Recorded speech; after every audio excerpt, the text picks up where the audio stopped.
Assalamualaikum warahmatullahi wabarakatuh.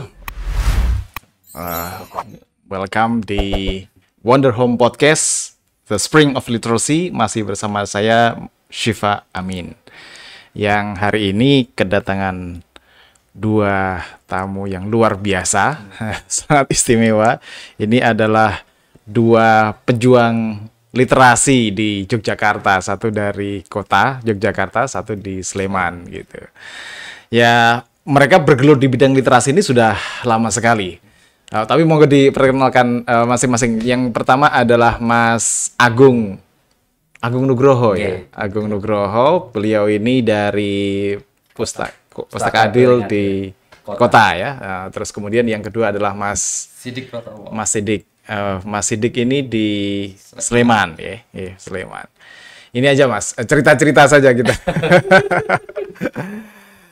Sebenarnya ya apa itu namanya sudah menjadi pengetahuan umum bahwa tingkat literasi kita ini kalau dibandingkan negara-negara yang memang sudah tinggi angka literasinya, kita masih di belakang. Tapi saya ingin apa itu namanya jenengan berbagi dengan kita semuanya, apalagi Wonder Home kan juga baru memulainya, masih baru ini, masih 2 tahun ini. Sebenarnya yang menginspirasi, yang mendorong atau kegelisahan apa sih yang membuat jenengan itu tergerak untuk saya harus bikin taman bacaan masyarakat ini gini. Gimana? Mas Agung dulu barangkali. Monggo Mas Agung. Baik, terima kasih. Saya tidak perlu memperkenalkan lagi apa. Baik, Assalamualaikum warahmatullahi wabarakatuh. Waalaikumsalam warahmatullahi Alhamdulillah, wabarakatuh. saya tinggal di Kampung Ledok Tukangan, di sekitar bantaran Kalicode. Kalicode gitu. Nah, alhamdulillah begitu. Kebetulan profesi saya juga seorang pendidik, gitu, seorang guru, yang dimana juga punya sedikit kepedulian ya terhadap masyarakat, yang dimana pada saat itu masyarakat memang jauh dari nilai-nilai literasi, apalagi zaman dulu belum ada HP yang canggih dan sebagainya, yang smart gitu ya, smart dan sebagainya begitu. Nah, sebenarnya bukan kebetulan begitu terkait kegiatan literasi yang saya lakukan begitu, tapi terdorong oleh satu apa itu ya, satu motivasi begitu dari sosok figuran seorang Bapak Dauzan Al-Farouk begitu. Namanya siapa? Pak Dauzan Al-Farouk. Dauzan Al-Farouk. Beliau pendiri Mabulir, majalah buku bergilir. Majalah baru. Yang tugas beliau dalam kesehariannya itu salah satunya berkeliling buku pakai tas ke kampung-kampung gitu. Sampai pada akhirnya masuk ke kampung kami begitu ya di situ. Itu tahun 2001. Tahun 2001 beliau masuk ke kampung kami sampai ke rumah saya begitu. Jenengan waktu itu kuliah, sekolah? Kuliah. Saya kan kuliahnya angkatan 2000 di UMY juga. 2001 kenal beliau sampai beliau datang ke rumah saya begitu. Saya kan tertarik juga, ini kok wong sepuh wis tua kok punya semangat begitu. Saya masih muda, masih energi, kok nggak tergeraknya termotivasi oleh beliau itu. Jadi terinspirasi dengan apa yang beliau lakukan. Itu sederhananya begitu. Oh gitu ya, terinspirasi oleh Pak Dauzan Al-Farouk ini tadi. Kalau Mas Sidik juga kenal sama Pak Dauzan ini? Sangat kenal. Jadi ini kalau menggambarkan sosok beliau itu kayak gimana Mas Sidik? Beliau itu kan veteran perang, Pak. Veteran perang ya. Kemudian ketika dia datang di tempat kami itu, saya tanya motivasi beliau dulu begitu. Beliau itu orangnya kan kecil, agak bungkuk, bawa tas gitu kan. Saya penasaran, kenapa Pak begini, apa berbuat seperti itu, kenapa begitu. Dan dicerita, saya itu Mas, pernah kena penyakit, kalau tidak salah paru-paru atau karena merokok gitu Pak, karena merokok gitu. Kemudian dia punya nazar begitu, kalau saya sembuh dari penyakit ini, saya akan keliling buku begitu. Alhamdulillah ya, qadarullah dia sembuh. Kemudian dia melakukan nazarnya seperti itu. Dia berhenti merokok, Uang rokoknya dia belikan buku, kemudian dia kelilingkan seperti itu. Nah, dari cerita beliau itu saya berpikir gitu. Kan saya juga punya buku di rumah begitu, buku di rumah. Beliau saja yang sudah sepuh, waktu itu saya sudah 70-an, Pak. Usia Pak Dauzan waktu jenengan ketemu itu. Kelahiran 25. Oh, Masya Allah. Dia usia 70-an, dia sudah punya seperti itu. Dan saya punya buku di rumah, nganggur. Buat apa ini yang bisa menikmati saya sendiri. Sedangkan Pak Dauzan itu, dia pinjamkan ke orang lain tanpa syarat. Tanpa syarat. Artinya begini, kita mau pinjam 5, 10 boleh, mau selesai dikembalikan kapan boleh, mau dipinjamkan ke orang lain juga boleh. Jadi seperti gitu. Itu. Iya. Jadi luar biasa. Nanti kalau bukunya hilang gimana gitu? Kalau bukunya hilang, nanti buku kan ada lagi kan gitu. Gitu ya. Masya Allah. Gitu. Jadi begitu. Kemudian kalau beli waktu itu kelilingnya pakai apa? Jalan kaki, Pak. Naik bis. Naik bis kota, pindah-pindah begitu. Masya Allah. Itu ya. Kemudian juga karena kalau kesehatannya kurang bagus, dia punya asisten pakai motor dan 2 diantar gitu. Kalau sehat dia naik bis sendiri keliling seperti itu, Masya Allah. Padahal kondisi geografi tempat kami itu naik turun. Masya Allah. Jadi itu jenengan sudah di sini di Cokro-Bedok sini. Nah, ini. Ini yang belum Pak Sifat tahu kenalan Pak. Pustaka Keliling Adil ini yang pertama kali berkegiatan itu justru saya, bukan Mas Agung. Oke. Karena saya anak pertama, beliau anak kelima. Jadi ini kakak beradik, Pak. Oh, ini kakak beradik ceritanya. Aku juga malah baru tahu. Gitu. Aslinya di Ledok Tukangan itu. Jadi, karena terinspirasi beliau, kemudian saya minta nasihat dari beliau juga. Pak, saya ingin ikut keliling, tapi buku saya terbatas, gimana? Oh, gampang, pinjam, ambil tempat saya begitu. Ada seperti itu. Dan tahun 2003 Bismillah kami ikuti jejak beliau keliling di kampung juga. Gitu. Dengan modal seadanya. Artinya begini. Kami keterbatasan buku, kemudian Mas Agung ini dia loper koran, sampai saat ini masih loper kan? Agen majalah saya. Agen majalah. Sampai saat ini masih loper juga. Nah, karena banyak, artinya begini, kalau ada majalah sisa itu kita pakai untuk keliling. Jadi kita beli sendiri majalah sisa seperti itu. Tidak di-return kan, sebenarnya bisa di-return. Bisa di-return. Kita beli sendiri dengan modal itu. Kakak beradik ternyata. Gitu. Tapi kan nggak semudah gini maksud saya. Kan tidak semua yang ketemu sama Pak Dauzan Al Farouk itu bisa terinspirasi dan tergerak gitu. Tapi faktor kliknya itu gimana itu? Sama-sama penyuka buku dulu. Oke. Kemudian juga dari nama Pustaka Keliling Adil ini, Adil ini kita ambil dari yaitu menempatkan sesuatu sesuai porsinya begitu kan. Artinya begini, buku itu kan porsinya dibaca. Kalau saya punya buku disimpan, berarti saya nggak adil terhadap buku. Itu namanya Pustaka Keliling Adil. Kita berbuat adil terhadap buku seperti itu. Tahun 2003 kita keliling ke kampung-kampung seperti itu. Kemudian 2005 saya menikah, saya pindah ke Sleman. Baru diteruskan oleh adik saya ini. Yang di sana diteruskan oleh Mas Agung, yang sini jenengan bikin cabangnya sendiri ya. Tapi 2009 karena masih baru baru kita mempelajari adaptasi lingkungan baru juga. Betul. Kan di sini ikut PMI Pondok Mertua Indah, jadi kita adaptasi dengan keluarga baru. Pondok Mertua Indah. Nah, itu apa juga misalnya sekarang ke respon lah ya, respon termasuk respon pasangan, respon keluarga, mertua, respon masyarakat. Ini apa-apaan ini orang apa itu namanya ya penghasilan kan ya seadanya lah katakan begitu, kok mau-maunya keliling mengedarkan buku gitu. Sempat mengguncang keluarga juga. Namanya penyakit. Jadi ketika saya keluar dari rumah pergi gitu, ini mata nggak bisa lihat buku, mesti beli begitu. Gitu. Kalau ke pasar lihat buku kita beli, kemanapun kita beli. Jadi hampir setiap keluar rumah itu kita pulang bawa buku, sampai istri tuh ya marah juga, marah gitu. Ya itu bener Pak. penghasilan kita terbatas, tapi kok beli buku terus begitu. Itu saya bilang aja, ini istri pertama saya. Ini istri pertama saya buku ini, jadi saya nggak bisa lepas begitu. Ya alhamdulillah bisa, kemudian bisa menerima penyakit ini. Bisa menerima penyakit. Ya, apalagi ya positif juga kan, artinya bukan sesuatu yang daripada tadi misalnya ngerokok atau apa kebiasaan untuk baca buku kan, kalaupun setelah kita baca kan juga bisa untuk anak, untuk tetangga dan macam-macam gitu. Dan juga tingkat kekhawatiran juga sama. Ketika saya bertanya kepada dosen, ini gimana nanti kalau hilang segala macam, keluarga juga seperti itu. Ya hilang mana rugi kan kita beli mahal-mahal gitu. Ya udah saya jelasin. Insya Allah buku itu nggak akan habis, nanti akan datang sendiri.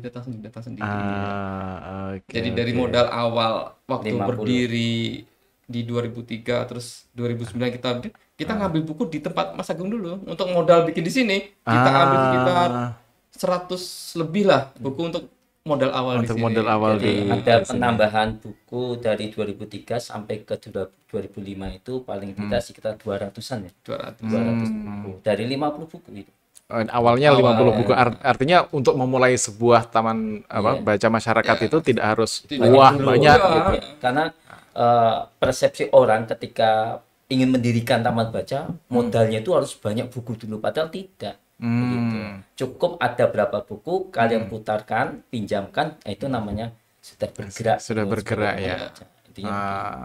Nah terus penambahannya itu biasanya kalau didapat dari mana itu? Ya, kita pertama dari 2003 sampai 2005 lah sebelum kakak pindah itu kan modal pribadi. Artinya saya berazam itu per bulan saya beli 3 buku minimal. Itu berazam saya loh. Tak tahu kalau Mas Sidik. Karena masing-masing punya punya apa ya, jenis bukunya beda. Jenis bukunya, interest bukunya beda. Ya, gitu. Kalau saya memang yang ringan-ringan, ya beliau agak berat. Gitu. Tapi jenengan ketemu Pak Faruk tadi kan masih mahasiswa. Terus kemudian setelah selesai kuliah di UMJ, balik lagi masih terus menjalankan masih sampai sekarang.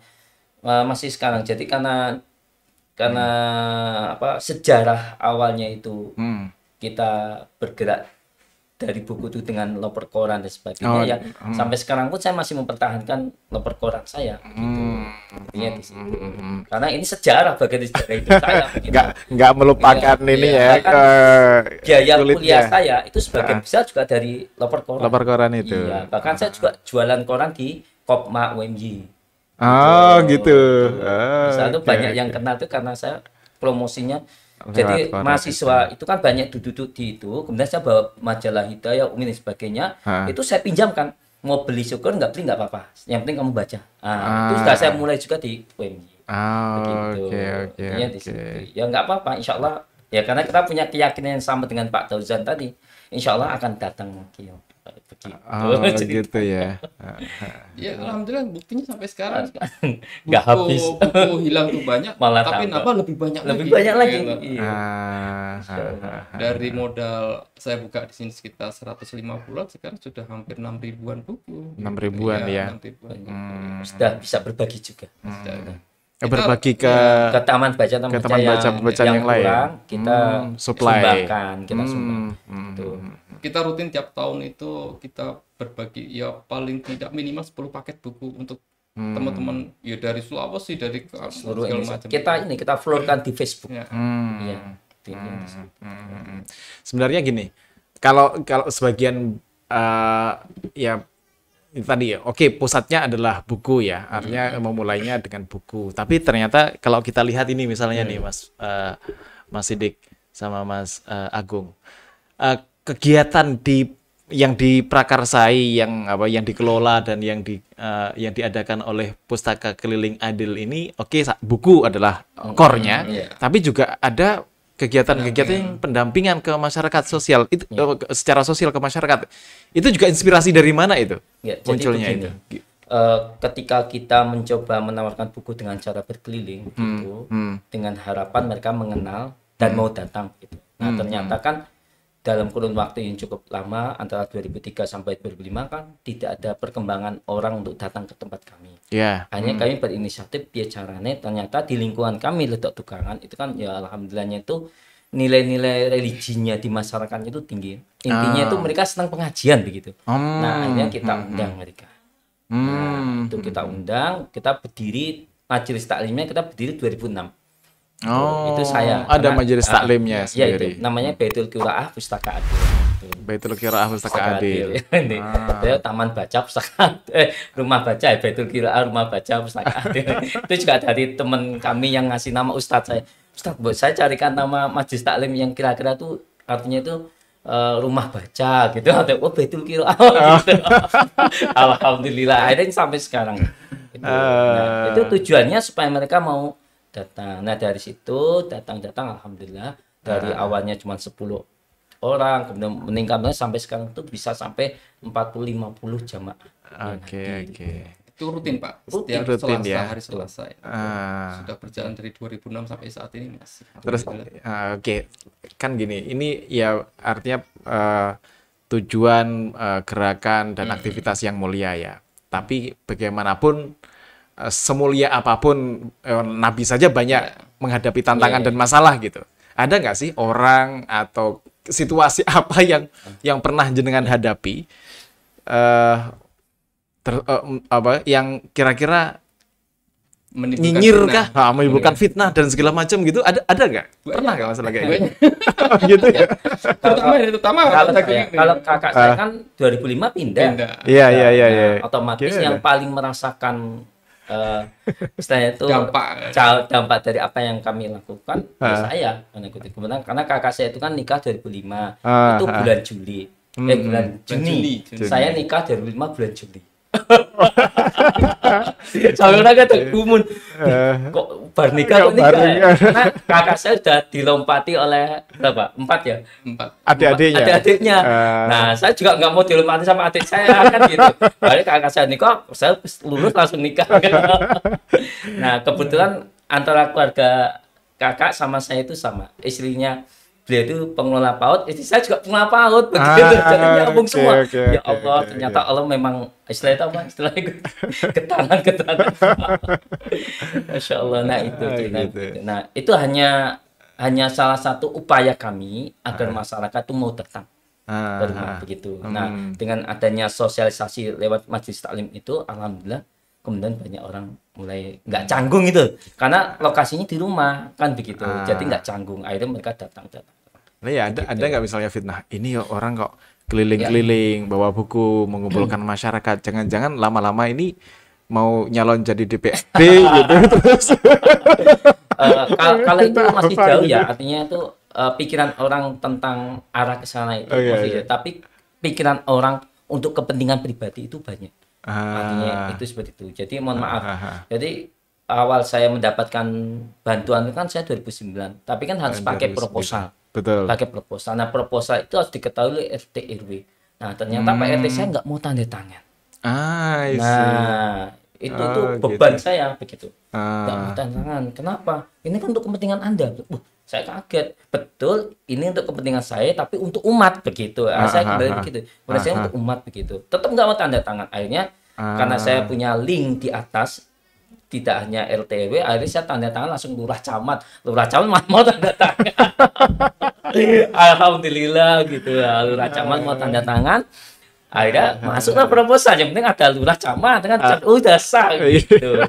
Masya Allah. Nah itu. Jadi ada ya keraguan mereka. Iya, tidak semua orang bisa langsung memahami. Nah, kemudian yang kedua, pengajian yang kita gerakan itu kan juga ada infak yang beredar. Itu pun juga ada fitnah. Jangan mau pengajian Pak Musakung udah infaknya di PDW begitu. Itu fitnah juga. Akhirnya Masya Allah, akhirnya saya bilang, Bu, tolong infaknya dibuka. Dapat berapa? Oh, dapat 40.000. Oke, 40.000 sekarang Ibu makan snack berapa itu harganya? Segini. Minumnya segini berapa? Sekarang jumlahnya berapa? Ada 50. Kira-kira nombor apa lebih gitu. Nombor siapa yang nombor? Ya saya. Akhirnya orang oh ya sudah, akhirnya fitnah itu terlewatkan. Akhirnya gitu. Banyak Masya Allah. Ya, seperti itulah. Itu salah satu contoh saja. Tapi enggak tahu kayak di Sleman. Gimana Mas Dik? fitnah yang pertama kali saya terima itu ketika saya keliling 2003 itu. Waktu itu panas-panasnya pendirian partai-partai baru. Gitu. Apalagi nama yang kita pakai Adil. Wah, kampanye ini. Gitu ya. Karena waktu itu juga 2003 tuh Partai Keadilan sering baksos kesehatan segala macam, betul, gitu. Masif, dan kadernya kan militan juga kan, militan. Nah, tapi saya jelaskan, ini kegiatan kami, keluarga kami pribadi, tidak ada sangkut pautnya dengan partai seperti itu. Itu diduduk tekangan, Pak. Ketika saya pindah ke Sleman itu juga ada fitnah juga. Ketika saya keliling di masjid-masjid, waktu itu saya kelilingnya di Masjid Al-Hidayah sini, masjid atas sini, sini. Terus sama Tegal. Nah, di Tegal itu ada salah satu tokoh guru. Itu dia menegur saya, "Bapak misionaris ya?" Seperti itu sampai seperti gitu itu. Ya, kemudian beliau nggak tahu ternyata beliau itu teman istri saya. Gitu. Wah, ya Allah, terus tak tuduh misionaris. Sampai seperti itu, Pak. Dia dikira misionaris begitu, Mas. Dari tanda apa saja misionaris. Padahal casingnya kelihatan. Casingnya kelihatan. Jadi ya. Banyak maklum dalam artian begini. Kita tidak menyalahkan mereka karena mereka melihat ini sesuatu yang baru, yang asing buat banyak kan. Jadi paham seperti itu. Kemudian yang terparah, fitnah yang terparah itu ketika kita mendapatkan bantuan motor roda 3. Wah, itu fitnahnya ini. Karena waktu itu ada program dari pemerintah untuk mengumpulkan kelompok-kelompok pemberdayaan ekonomi wilayah PMW waktu itu. Nah, kebetulan saya dituju karena banyak masyarakat yang punya wirausaha begitu, aja saya coba dekati, saya mintain KTP begitu. Ternyata kelompok yang saya usulkan itu nggak di ACC. Nah, pas tidak di ACC, saya dapat motor itu. Gitu. Aslinya udah cair itu duitnya gue tuh Masya Allah, hapus kan. Ya Allah, aku itu sampai seperti itu aku. Ya Allah, kok delalnya pas banget gitu loh. Ini enggak, pengumumannya saya nggak lolos, kok dapat motor. Ya Allah, ya sudah itu akhirnya terbantahkan lagi dengan apa yang kita klarifikasi. Itu program dari mana yang motor itu pemerintah kota? Kan ini swasta. Itu swasta. Jadi alhamdulillah jadi sebenarnya awalnya itu kan namanya perpustakaan Islami namanya itu. Cuman dapat bantuan dari pemerintah itu dana. Nah, setelah orang dinas itu datang ke rumah, kok ada tulisan perpustakaan Islami ya.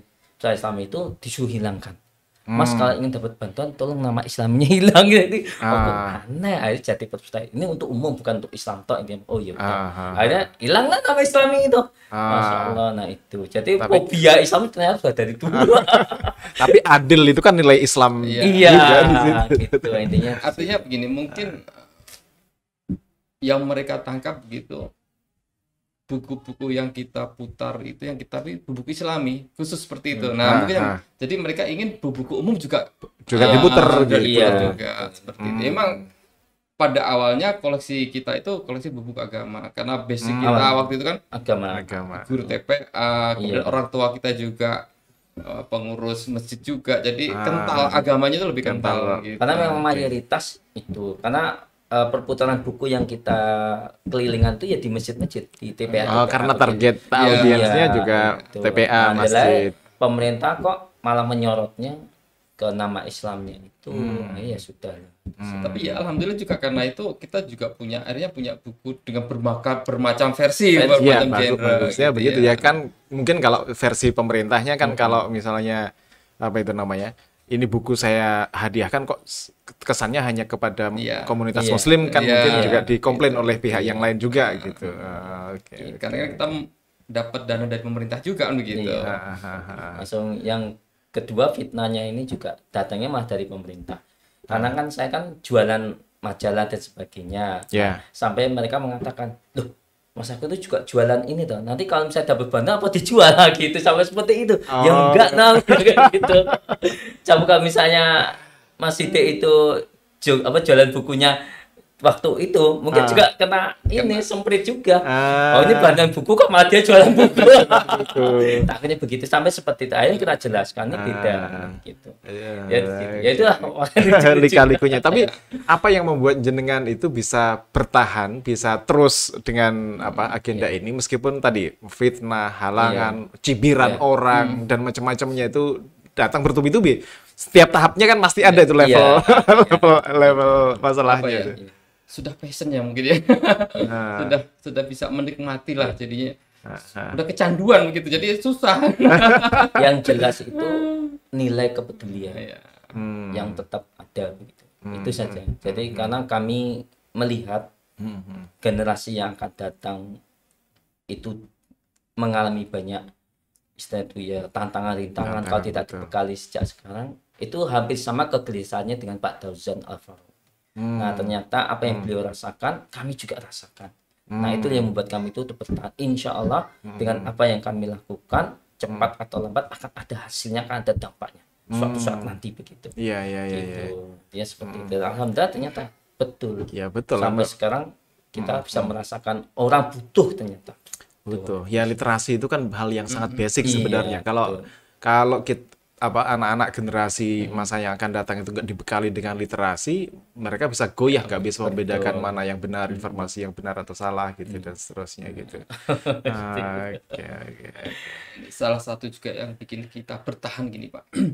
Ketika kita keliling kemudian kita ketemu dengan peminjam yang lalu gitu. Dia bilang gini, Mas, wah terima kasih Mas, ini buku ini pas banget sesuai dengan saya butuhkan begitu. Nah itu rasanya wah luar biasa Pak. Ketika mereka dapat buku yang pas itu luar biasa. Akhirnya kita juga sering dapat request dari mereka juga. Pak tolong besok carikan buku ini dengan ini. Ya itu memicu kita itu sampai malah saat kita ini. senang, bukan beban.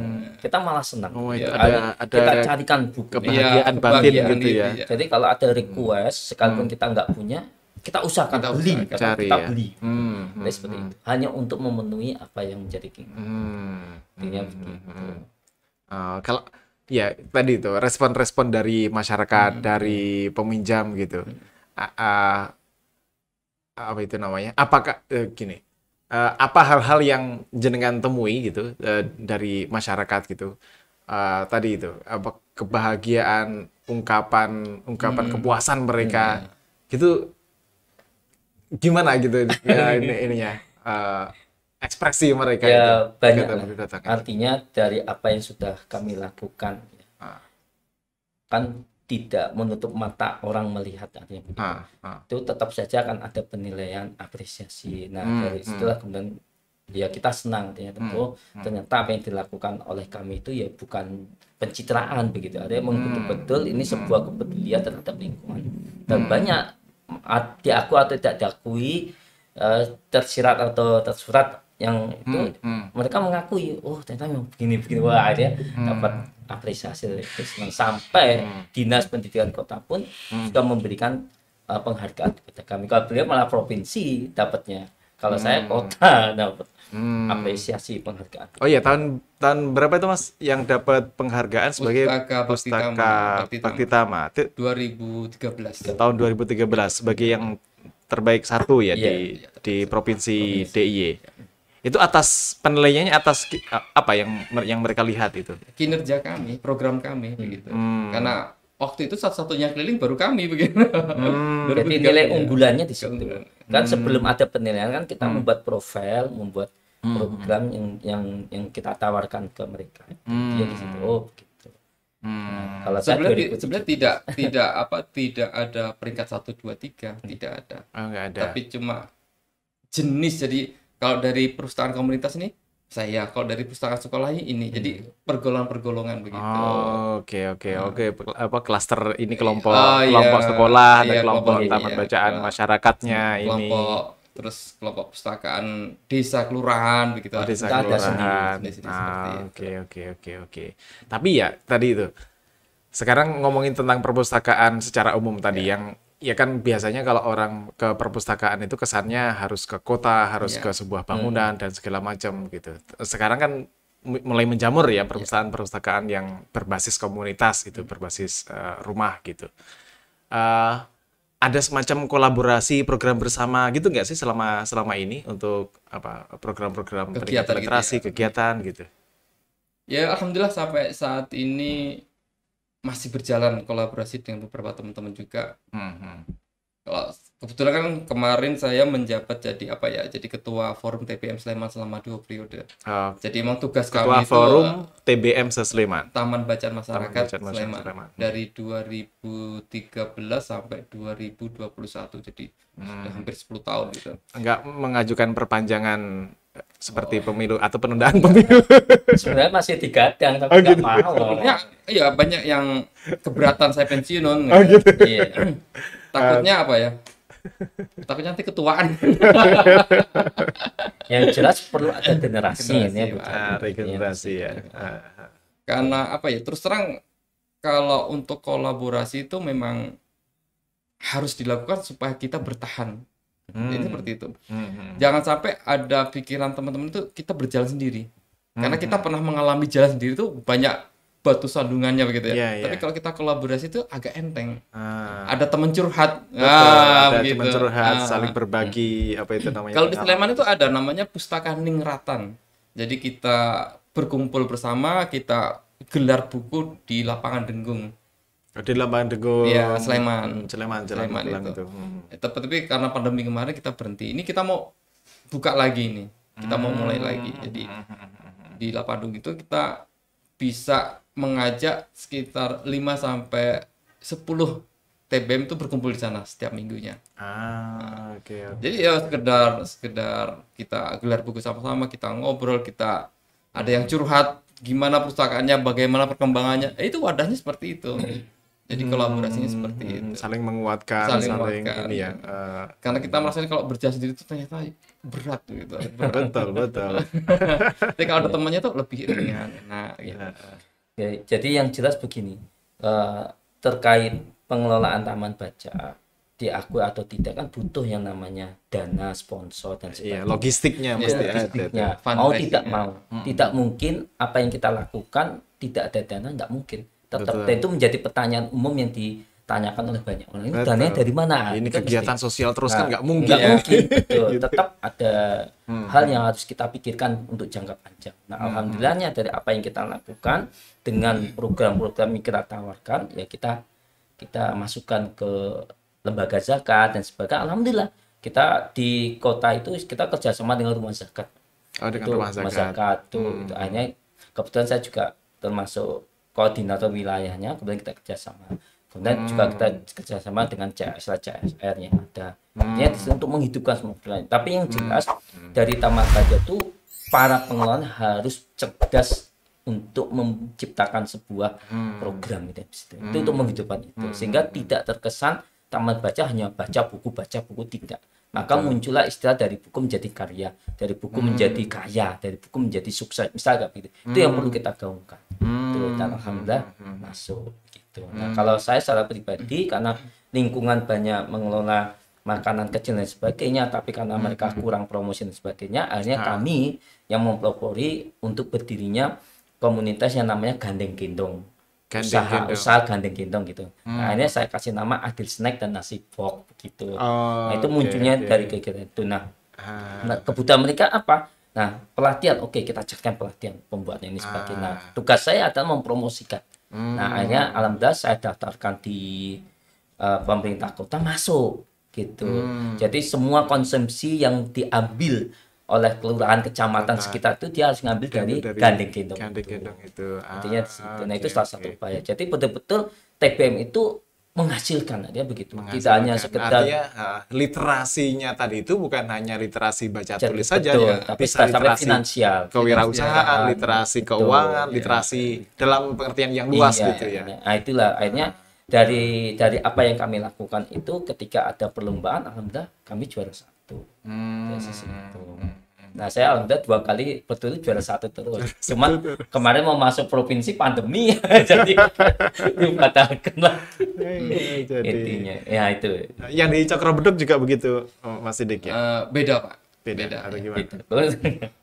Kalau di Cokro Beduk itu kita pendampingan ekonomi juga, tapi sifatnya bantuan modal.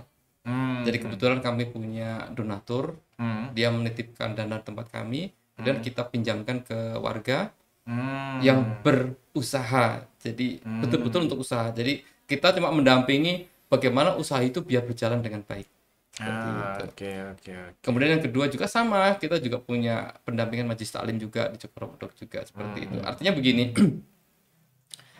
di dalam kegiatan majelis taklim itu kita selipkan buku juga. Jadi setiap ada pengajian itu kita membawa buku. Paling tidak 30-40 buku itu. Kemudian setengah memaksa. Ayo, harus pinjam ini begitu.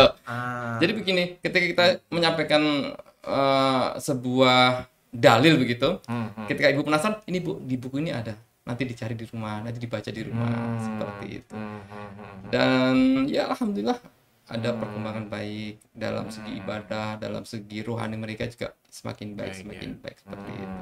Jadi intinya begini, kalau saya itu apapun buku yang kau baca itu seharusnya mendekatkan diri kita kepada Allah Subhanahu wa taala. Intinya seperti itu. Jadi cerdas apapun, kalau kamu tidak mendekat kepada Allah, berarti kamu percuma baca buku seperti yang gitu. Ilmu pengetahuan yang kamu capai itu artinya sia-sia gitu.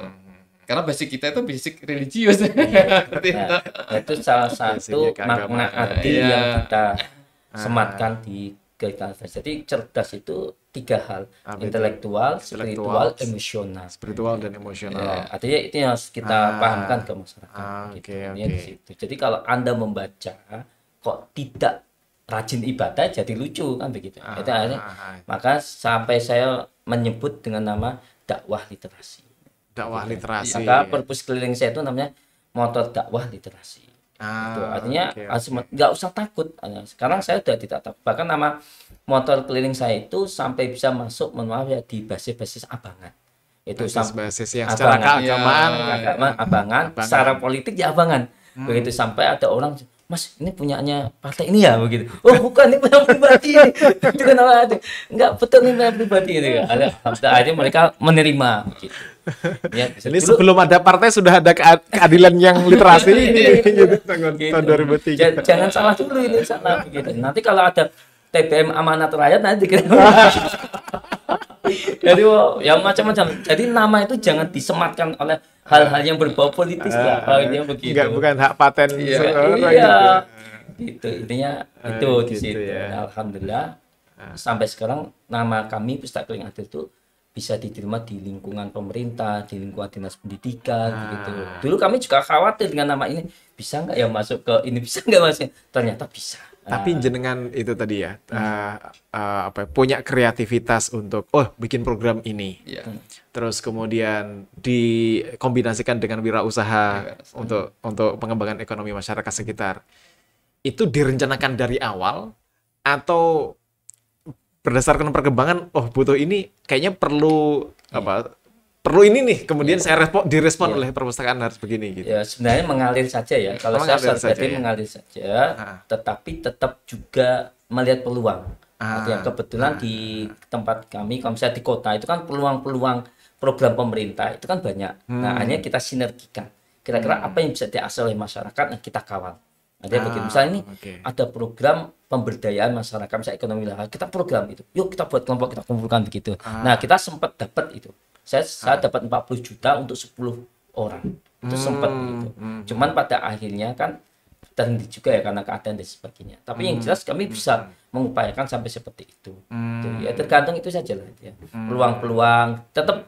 Jadi program itu kadang mengalir. Kadang juga program terinspirasi pada saat kita kunjungan ke ada ini menarik. Termasuk ini pun juga menjadi inspirasi kami. Ini juga inspirasi kami. Insya Allah iya. Jadi gitu. Termasuk saya punya impian membuat kafe kopi literasi. Nah, dia begitu. Dia sampai seperti itu. Jauh. Itu angan-angan saya. Termasuk kalau di Cokropodok mungkin peluangnya besar karena tempatnya luas, parkirannya enak, sebenarnya bisa sebenarnya. Itu. Itu aja. Nunggu investor aja. Iya. Ya alhamdulillah dari apa yang kita rencanakan, kita program itu ternyata banyak tertarik. Nah, alhamdulillahnya saya dapat CSR dari Percetakan Negara Republik Indonesia. Percetakan Negara PNRI. PNRI. Nah, BUMN saya dapat. Itu akhirnya saya punya toko jadinya. Warung kelontong. Warung kelontong. Jadi toko kelontong adil mandiri. Adil lagi namanya. Adil mandiri. Nah, akhirnya saya masukkan ke aplikasi SIP lah itu. Alhamdulillah masuklah. Jadi salah satu dana untuk pengelolaan itu dengan bisa dari artinya situ juga. Ketika mereka bertanya dari mana dana, kita tunjuk usaha. Usaha. Begitu. Jadi kira-kira TBM itu juga bisa menghidupi diri sendiri. Betul. Tidak selalu sangat bisa. Tidak sangat selalu bisa. melulu mengandalkan proposal atau donatur Betul. dari orang gitu. Iya. Nanti kalau sudah berjalan dan orang percaya, insya Allah saya kata tanpa proposal pun WA selesai cair. Begitu. Intinya di situ. Ya, kegiatan kami di Cokro Produk kan cukup populer lah di masyarakat seperti itu. Karena kita punya motor keliling, kita keliling, jadi satu kelurahan tuh agak populer. Jadi misalkan jenengan tanya daerah Gamping, Mas ada perusahaan kuliah, nunjuk tempat saya. Itu era-era sebelum pandemi itu ya. Iya. Jadi sama dengan Mas Gung tadi. Ketika saya butuh misalkan rak saya rusak, saya tinggal WA saja. Pak, ini rak saya rusak, bisa bantu nggak? Oh, butuh berapa, Mas? Oh gitu ya. Langsung transfer. Jadi karena mereka tahu apa yang saya lakukan itu real, bukan fiktif begitu. Jadi mereka nggak iman-iman juga. Ini bukan hanya mendatangi konstituen di musim pemilu gitu. Ya, kita membangun apa yang kita lakukan itu bukan berdasarkan pencitraan, tapi betul-betul nilai kepedulian. Begitu. Nanti konsepnya akan terlihat mana yang sungguh-sungguh, mana yang tidak. Nah, padahal di Jogja atau di itu kan taman buaja banyak sekali. Banyak, betul. Tapi faktanya mana yang bertahan, mana yang tidak. Kan begitu. Itu nanti seleksi alamnya itu bermain di situ. Orang yang betul-betul dengan yang tidak akan ketahuan di situ. Mana yang benar-benar ada TBM, maaf ya, ada TBM yang didirikan hanya untuk mencari dana. Ada juga. Ada ya. Iya, makanya hanya kamuflase itulah. Itu yang. Nah, sampai sekarang itu alhamdulillah kami bisa menunjukkan itu. Sampai 18 tahun kan artinya betul-betul orang melihat, ternyata masih bertahan. Artinya bertahan itu kita berkembang terus. Iya, berkembang dan sebagainya. Itu dari 50 buku sekarang jadi 6.000 buku. 6.000 buku. Ada progres, ada progres. Bahkan bisa berbagi dan sebagainya. Terus kalau jenengan mulai menjual buku tidak hanya meminjamkan itu pada periode kapan 2017. 2017. Jadi kebetulan waktu itu kita kesulitan ekonomi. Artinya begitu ya. Kegiatan ekonomi yang biasa kita lakukan itu terjadi perubahan lah. Iya. Kemudian juga kebutuhan keluarga anak semakin besar juga aja memicu seperti itu. Awalnya bingung juga ini mau usaha apa gitu. Kemudian ada nasihat dari beberapa orang juga dari hasil baca buku. Usaha itu apa yang kamu senangin gitu ya. Saya senangnya buku. Makanya saya belajar seperti itu.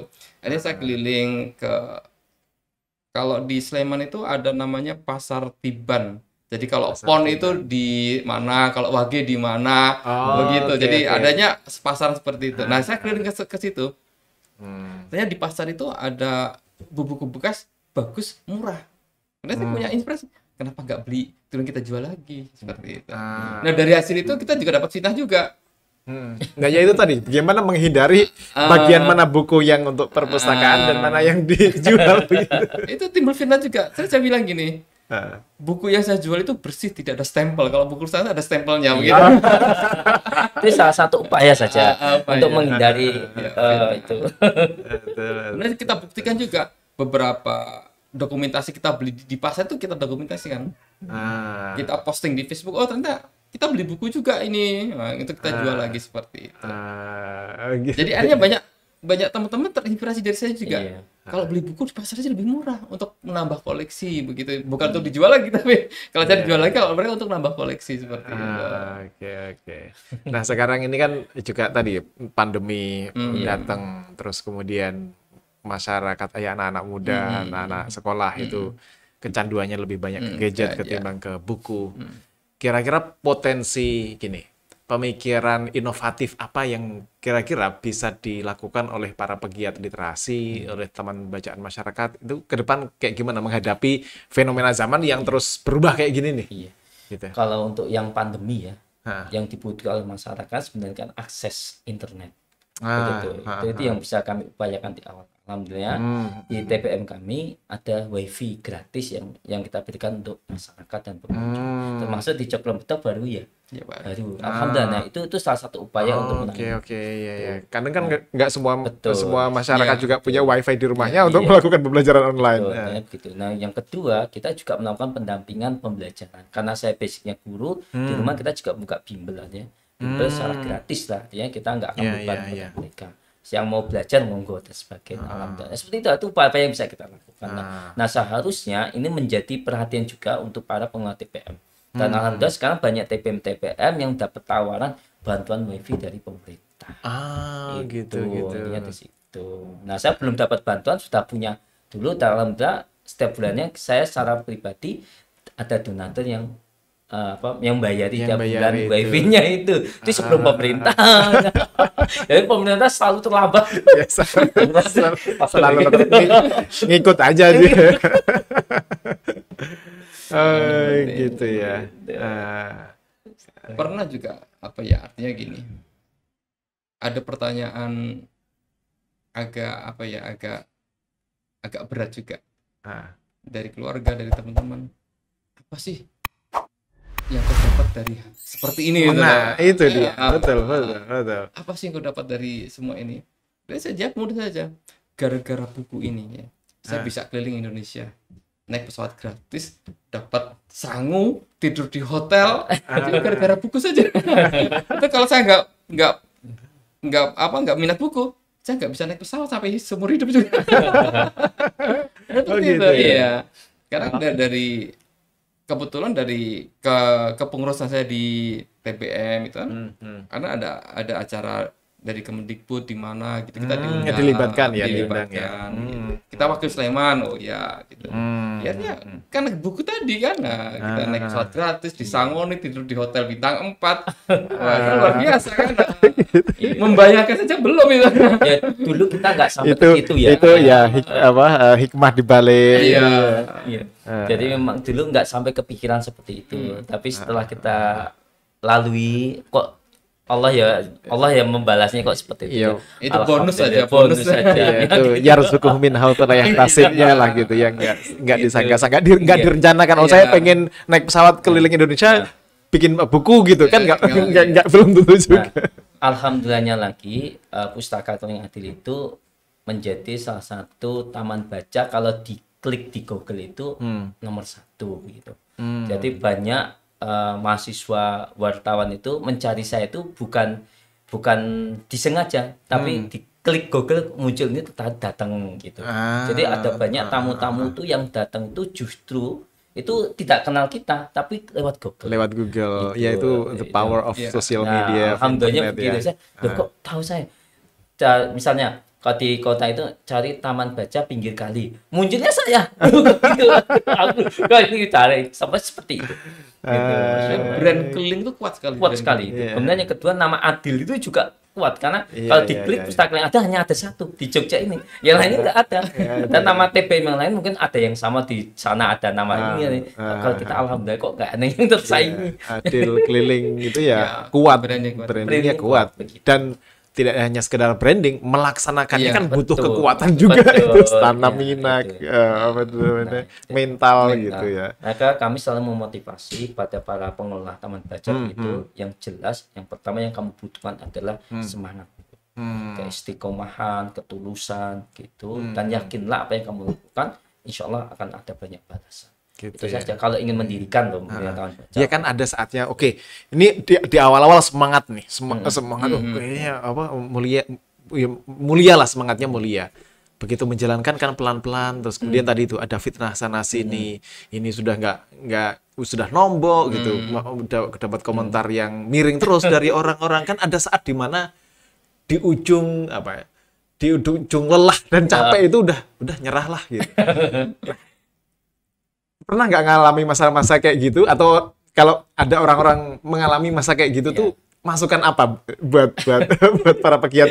Ya, kalau kami begitu ya istirahat. refreshing gitu. Apa yang kami lakukan kan tidak terikat oleh kontrak manapun. Jadi santai saja, jangan terlalu menjadi beban. Jadi jalankan saja sesuai dengan kemampuan Anda. Jadi begitu. Kalau capek istirahat, piknik. Toh Jogja banyak tempat wisata. Tapi jangan sampai rasa lelah kemudian terobati dengan piknik, melenakan sampai melupakan apa yang sudah kita rencanakan. Kembali lagi lah ke kegiatan kita. Refresh dulu ya, piknik dulu, mencharge lagi energi gitu ya. Kalau kami senenginnya ya misalnya saya pengen main ke taman bacaan, itu salah satu refreshing kita. Begitu. Maka sekarang ada namanya wisata literasi. Oh gitu ya. Itu biasanya di mana yang di tempat-tempat mana. Nah, rencananya kami itu di Cokrobetok bisa jadi wisata literasi. Bagus, apalagi di Jogja kan pusat wisata bisa macam-macam. Salah satu modelnya adalah wisata literasi tadi itu.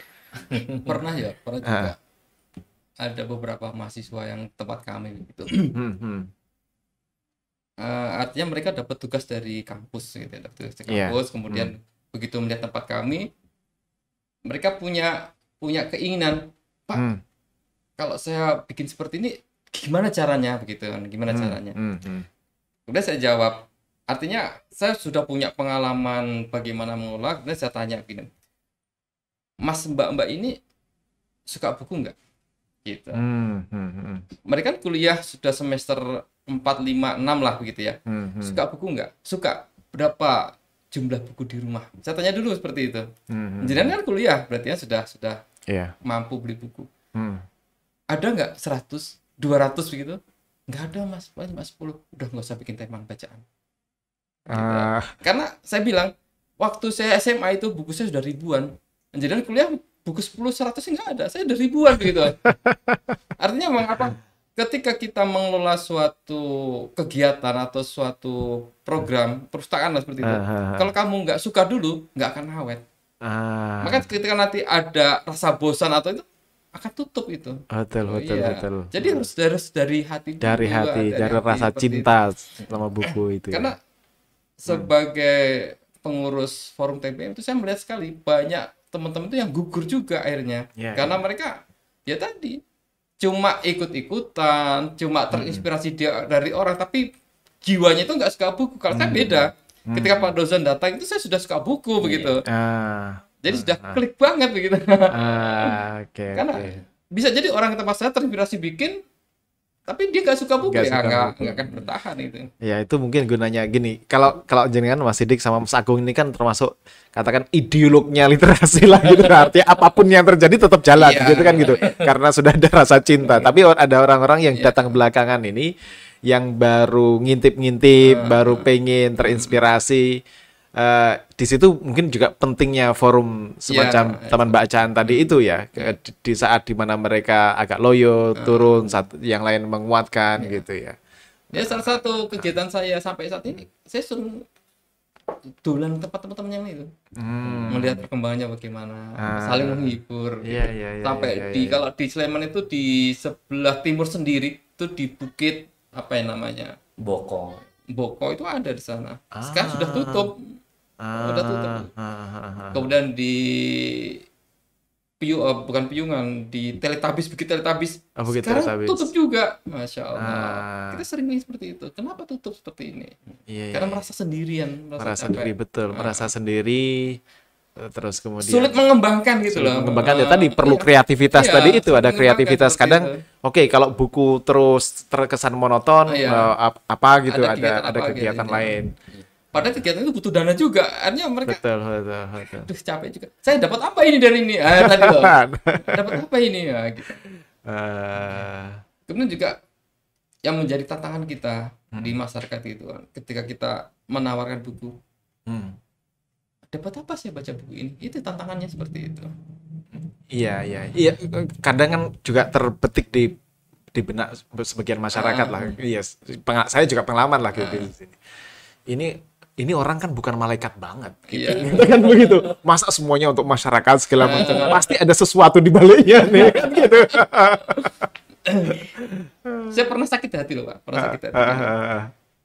ketika kita berdialog dengan orang, Mas baca buku ini hasilnya seperti ini. Tapi jawaban orang itu gimana? Mas, saya nggak baca buku. Hidup saya sudah mapan, istri saya cantik, anak saya pintar-pintar. Saya nggak pernah baca buku loh. Mas sakit hati. Itu orang kaya, Mas. Nggak pernah baca buku. Artinya buku itu bukan kegiatan mereka begitu. Ekonominya bagus, anaknya sehat, pintar-pintar. Saya nggak baca buku. Buat apa saya baca buku gitu? Mas sakit hati. Itu tantangan seperti itu. Nah itu persis perlunya buku. Maksudnya persis perlunya buku gini, boleh orang kaya itu kan kadang given warisan atau memang dia punya bakat untuk wirausaha, tapi cara berpikirnya kan nggak membohong, nggak bohong itu. Cara menilai buku kayak gitu tuh kan kelihatan gitu. Itu susah kalau kita ketemu orang seperti itu. Yang kedua juga tantangan kita itu terutama bukan ke remaja tuh, tapi malah justru ke orang tua. Ke orang tua ya. Ke orang-orang produktif. Ketika kita tawaran buku, Mas saya udah gak ada waktunya, capek kerja Mas. Saya kalau baca buku tuh Mas cepet tidur nanti. Itu tantangannya seperti itu. Jadi kalau tempat kami itu kalau di persentase ya, peminjam buku itu paling banyak anak-anak. Yang kedua ibu-ibu, yang ketiga baru remaja. 0% itu malah bapak-bapak 0%. Tantangan kita seperti itu. Mungkin mereka bacanya buku tahlil tiap. Iya. Mungkin. Itu sampai sekarang. Jadi kalau di buku peminjaman saya tuh nggak ada bapak-bapak itu. Bapak ya. Tantangan kita seperti itu, tantangan kita. Capek kerja Mas. Karena ternyata juga setelah saya amati faktor ekonomi itu mempengaruhi sekali minat baca bukunya. Ya itu soal basic ekonomi, kesehatan itu basic. Kalau itu nggak terpenuhi, buku itu terasa hal yang mewah untuk dijangkau gitu. Mewah juga, kemudian juga waktu itu habis untuk cari nafkah, kemudian untuk buku sudah nggak ada waktunya lagi. Ya tapi harusnya tetap ada saat di mana mereka punya spend waktu gitu untuk baca. Tapi yang saya kagum itu gini, kalau Wonder Home Library ini kan terinspirasi dengan perpustakaan ketika saya studi di luar negeri. Di sana itu perpustakaan itu memang bergairah lah gitu, bukan hanya buku, ada literasi, pendampingan belajar, kita bikin pendampingan belajar, ada kafenya, terus kemudian ada macam-macam lah gitu. Tapi jenengan yang di sini gitu sudah menginisiasi itu jauh sebelumnya gitu. Luar biasa itu. Oke, mungkin terakhir, barangkali ada